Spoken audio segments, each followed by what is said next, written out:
Cooker को हमने चूल्हे पे रख दिया है। अब हमने प्याज़ों को बारीक पीस लिया है और टमाटर भी बीच में शामिल कर दिया था, हम इसमें शामिल कर देंगे और इसको अच्छी तरह भूनेंगे।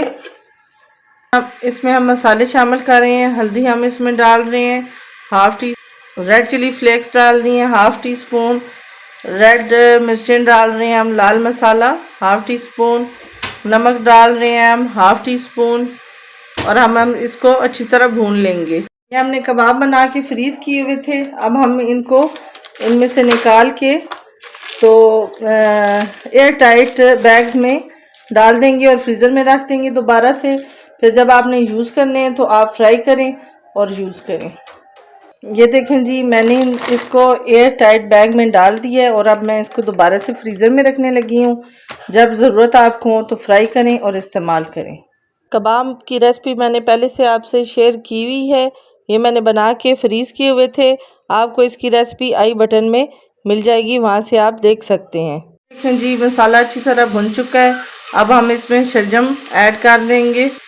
शलजमों को हमने नमक और मिर्च लगा के रखा हुआ था, हमने वो वॉश कर लेना है और फिर सालन में ऐड करना है। इसको अब हमने अच्छी तरह भून लेना है और फिर हम कुकर को चला के शलजमों को गला लेंगे और एकदम से खाना हमारा तैयार हो जाएगा।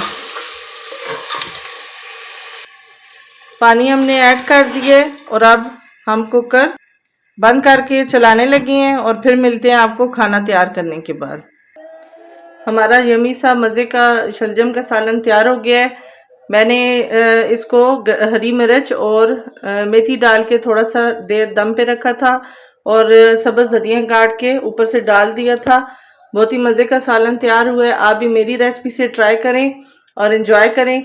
नेक्स्ट मुलाकात होगी नेक्स्ट वीडियो में नेक्स्ट रेसिपी के साथ इंशाल्लाह। तब तक अपना ख्याल रखिएगा। अल्लाह हाफिज़।